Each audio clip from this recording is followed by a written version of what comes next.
ആശുപത്രിയിൽ നിന്ന് വിളിച്ചു പറഞ്ഞപ്പോ ഉറപ്പായിട്ടും നിർമ്മലാമ്മയാണതെന്ന് നീ അറിഞ്ഞിട്ടുണ്ടാവും.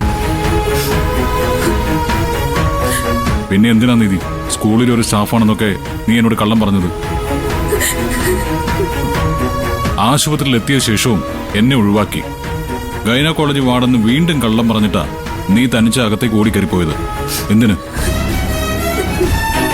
നിർമ്മലാമ്മയെ ഞാൻ കാണരുതെന്ന് നിനക്ക് നിർബന്ധമുണ്ടായിരുന്നു അല്ലേ? എന്തിനായിരുന്നു നിധി അത്? എന്തിനായിരുന്നു ആ വാശി? ചോദിച്ച ചോദ്യങ്ങൾക്ക് മറുപടി പറഞ്ഞ നിധി, എന്തിനാ നീ ഇങ്ങനെ ചെയ്തത്?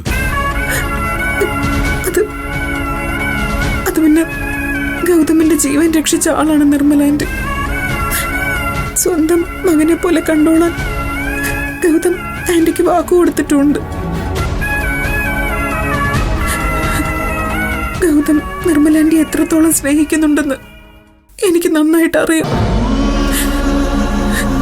പെട്ടെന്ന് ആന്റിയുടെ ഈ രോഗത്തെ പറ്റി ഗൗതമിനോട് പറയാൻ എനിക്ക് കഴിയുമായിരുന്നില്ല. എന്തായത് നിധി, അങ്ങനെയാണോ ചിന്തിക്കേണ്ടത്? ഒരാപത്ത് വരുമ്പോ എന്നെ കൂടെ അറിയിച്ച് വേണ്ടത് ചെയ്യേണ്ടതിന് പകരം തനിച്ച് ഹാൻഡിൽ ചെയ്യണോ വേണ്ടത്? നീ ഇപ്പോ ആദ്യമായിട്ടല്ല നിർമ്മലമ്മയെ കാണുന്നത്. വീട്ടിൽ നിന്ന് ഇറങ്ങിയ ശേഷം പിന്നെയും നീ കണ്ടിട്ടുണ്ട്, ശരിയല്ലേ? ശരിയാണ്. നേരത്തെ നിർമ്മലാന്റി ഹോസ്പിറ്റലിലായപ്പോ ഞാൻ വന്നിട്ടുണ്ട്. എന്ത് പറയാനാ ഞാൻ ഇന്നൊക്കെ? നിധി, ഇങ്ങനെ ഒരു വിഷയം ഉണ്ടാവുമ്പോ നീ എന്നോട് പറയാതിരുന്ന എന്താ? അത് വലിയ മണ്ടത്തരായിപ്പോയി.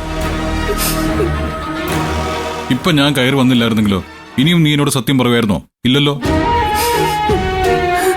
ദേ, ഒരു കാര്യം നീ മനസ്സിലാക്കണം. ഒരു സഹായത്തിന് പോലും ഒരാളില്ലാത്ത ആളാണ് നിർമ്മലമ്മ.